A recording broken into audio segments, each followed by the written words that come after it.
अब आगाज करते हैं और जो पहली करारदाद यहाँ पर पेश होगी, क्योंकि सदर की इजाजत से, सर आपकी इजाजत है पहली करारदाद को पेश किया जाए। जो पहली करारदाद है वो है पाकिस्तान की इस यौम आज़ादी पर करारदाद पेश की जा रही है, पाकिस्तान से जिंदा भाग। और ये करारदाद पेश करेंगे, अभी सिर्फ सेकंड ईयर के स्टूडेंट हैं, और ये तमाम जो डिबेटर्स आएंगे ये यूथ पार्लियामेंट डिबेट काउंसिल के मेंबर्स हैं, हमारे साथ तशरीफ लाएंगे शाह निहाल। और आपको 2 मिनट पे फर्स्ट बैल होगी और 2.5 मिनट पर सूरत में अपने दलाइल खत्म करने होंगे। इस वक्त पाकिस्तान को बने हुए 68 साल हो चुके हैं। मेरे सामने वो मंजर है जिसमें मेरी धरती माँ ने कभी सुख देखे कभी दुख देखे, और जनाब वाला ये इस धरती माँ को जब जब किसी साजिश का शिकार हुई है तो मेरे हल्का दामे ख्याल में ये शऊर बरपा हुआ है, ये शोर बपा हुआ है। ए वतन तूने पुकारा तो लहू खौल उठा, तेरे बेटे तेरे जाबाज चले आते हैं। सदर आली औकार में मुखातिब हूं दुश्मनों से, भाग पाकिस्तान से जिंदा भाग, वरना तेरी कज़ा भी तेरे वजूद से पनाह मांगेगी। सदर अली औकार में मुखातिब हूँ साजिश से जिसने कायदे आजम की एम्बुलेंस को बर वक्त अस्पताल नहीं पहुंचने दिया। मैं मुखातिब हूँ जालिम से जिसने लियाकत अली खान पर गोली चलाई थी। मैं मुखातिब हूँ रेशा दवानियों से जिन्होंने पाकिस्तान को दोलख कर दिया। मैं मुखातिब हूँ एक दुश्मन से जिसने कभी मेरे असातिज़ा को शहीद किया, कभी मेरे वतन के डॉक्टरों को शहीद किया, कभी मेरे वतन के मासूम नौनिहालों पे गोलियां चलाई हैं। लेकिन जनाब वाला मेरे दुश्मन को नहीं मालूम कि उसने किस कौम को ललकारा है। आज इस कौम का बेटा ये ऐलान कर रहा है, ऐ मेरे वतन के दुश्मन भाग, पाकिस्तान से जिंदा भाग, वरना तेरा वो हशर करेंगे कि तेरा वजूद न रहेगा, तेरा वजूद न रहेगा। हाँ सदर आली औकार, अगर वो मुतीउर रहमान बनकर हमारे वतन से गद्दारी करेगा तो मैं राशिद मिन्हास बनकर उसे निशाने इबरत बना दूंगा। अगर वो हंगू में आकर मेरे स्कूल पर हमला करने की कोशिश करेगा तो मैं एतजाज हसन बनकर उसके नापाक इरादों को खाक में मिला दूंगा। हाँ सदर आली औकार, अगर वो पेशावर में आकर APS के मासूम बच्चों पर गोलियां चलाएगा तो मैं ताहिरा काजी बनकर उनकी बंदूक की एक एक गोली को सीने पे खा लूंगा, रोक लूंगा। और जनाब वाला, अगर मेरा दुश्मन मुझे एटम बम की धमकियां देगा तो मैं डॉक्टर अब्दुल कदीर खान बनकर उनकी साम्राज्यत को हिला कर रख दूंगा। ऐ मेरे वतन के दुश्मन भाग, पाकिस्तान से जिंदा भाग, वरना ये बुज़दिल कौम नहीं शाहीनों की कौम है, मार देगी, खत्म कर देगी, फना कर देगी। भाग, पाकिस्तान से जिंदा भाग। पाकिस्तान से जिंदा भाग मवाफकत में दलाइल दे रहे थे शाह निहाल, और अब मुखालफत में दलाइल देने के लिए तशरीफ लाएंगी कराची यूनिवर्सिटी के जियोलॉजी डिपार्टमेंट के स्टूडेंट हैं अस्मा यूनुस। सदर दी वकार, इस करारदाद की हिमायत में आने वाले नन्हे से मुकर्रर की बड़ी बड़ी बातें तो बहुत थी।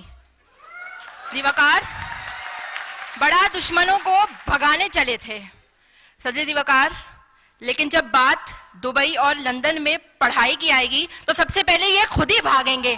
जी हाँ सदर दीवाकार, और बोलेंगे भाग भाग, मैं भी भागूंगा। जी हाँ जनाबे वाला, ये भी बोलेंगे। सदर दीवाकार, इनकी बातें सुनकर यकीनन यहाँ ऐवान में इन्होंने सबके दिल तो जीत लिए, लेकिन इनके दिल में क्या है ये तो यही जाने। सदर दीवाकार, यकीनन भाग, पाकिस्तान से जिंदा भाग।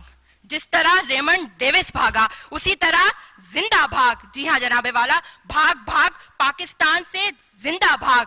कि जिस तरह चोर लुटेरे डकैत सब कुछ लूट कर भागते हैं, भाग भाग, पाकिस्तान से जिंदा भाग। जी हाँ जनाबे वाला, जी हाँ, जिस तरह यहाँ का खजाना लोग लूट कर बाहर ले जाते हैं उसी तरह भाग भाग, पाकिस्तान से जिंदा भाग।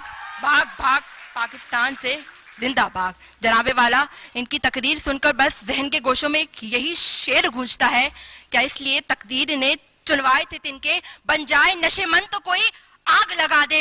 वकार, ये वो लोग हैं जो बोलते कुछ हैं करते कुछ हैं। जी हाँ जनाबे वाला, ये वही लोग हैं जो हाथों में डिग्रियां लेकर यहाँ तालीम हासिल करके दूसरे मुल्कों में भागते हैं और फिर कहते हैं भाग भाग, पाकिस्तान से जिंदा भाग।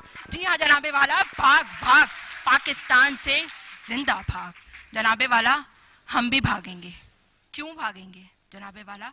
इसलिए क्योंकि इन जैसे लोग आज भी यहाँ मौजूद हैं जो सबको भगाने पर तुले हैं और ये खुद लेके एक दिन सबको लूट के भाग जाएंगे और ये कहते फिरेंगे कि भाग भाग पाकिस्तान से जिंदा भाग। जी, आज के सहवान में दूसरी करारदाद पेश की जाएगी। पाकिस्तानी मीडिया बाइसे बिगाड़ है और करारदाद की हिमायत में तशरीफ लाएंगी फिजा कमर लियाकत, नेशनल मेडिकल कॉलेज की स्टूडेंट हैं। सदे अली वकार पेश करदा करारदाद पाकिस्तानी मीडिया बाइसे बिगाड़ है।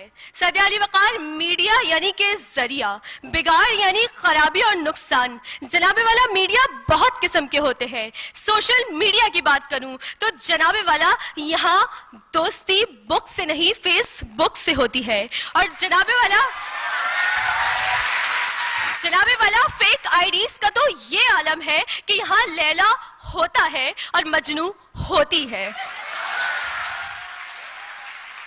सदे अली वकार, यहाँ हमें बराबर में बैठे भाई की खबर हो या ना हो, लेकिन अमेरिका में बैठे अपने दोस्त के भाई की खबर जरूर होती है। सदे अली वकार, यहाँ अगर कोई किसी के इंतकाल का स्टेटस अपलोड कर दे तो जनाबे वाला हम उस पे भी लाइक करते हैं। तो जनाबे वाला फिर ये बात मैं कहने पर हक बजाने भू कि पाकिस्तानी मीडिया बाइसे बिगाड़ है, क्योंकि जनाबे वाला ये सोशल मीडिया ही है कि जिसने साइबर क्राइम को आम किया। ये सोशल मीडिया ही है कि जिसने ब्लैकमेलिंग को आम किया। ये सोशल मीडिया ही है कि जिसने हमारे नौजवान नस्ल को बेहयाई पर मजबूर कर दिया। तो जनाबे वाला फिर मैं क्यों ना कहूँ कि पाकिस्तानी मीडिया बाइसे बिगाड़ है। सदे अली वकार, अगर इलेक्ट्रॉनिक मीडिया की बात करूं तो फिर एक मॉडल के जुर्म को छुपाने के लिए ये पाकिस्तानी मीडिया उसके कपड़े, जूते और उसकी तैयारियों की खबर इस तरह पेश करके पाकिस्तानी कौम को गुमराह कर देता है। तो फिर जनाबे वाला मैं कहने पर मजबूर हो जाती हूँ कि पाकिस्तानी मीडिया बाइसे बिगाड़ है। सदे अली वकार, जब मैं अपनी ही सकाफत को पामाल होता देखकर, जलीलो ख्वार हकीर होता देखकर ये कहने पर मजबूर हूँ कि जब मगरबी इक़्तिदार को बुलंद किया जाता है तो फिर मैं ये कहने पर मजबूर हो जाती हूँ कि पाकिस्तानी मीडिया बाइसे बिगाड़ है। सदे अली वकार, अभी उस जानिब से एक मोहतरमा आएंगी, वो मीडिया की बहुत तारीफें करेंगी, मीडिया को इस दौरे जदीद की जरूरत कहेंगी। तो मोहतरमा, मीडिया इस दौरे जदीद की जरूरत है, लेकिन जनाबे वाला यहाँ बात मीडिया की नहीं पाकिस्तानी मीडिया की है। तो जनाबे वाला फिर मैं इनको बता दूं कि हर चीज सही या गलत नहीं होती, बल्कि उसका इस्तेमाल उसे सही या गलत बना देता है। तो फिर मैं आपको ये बता दूं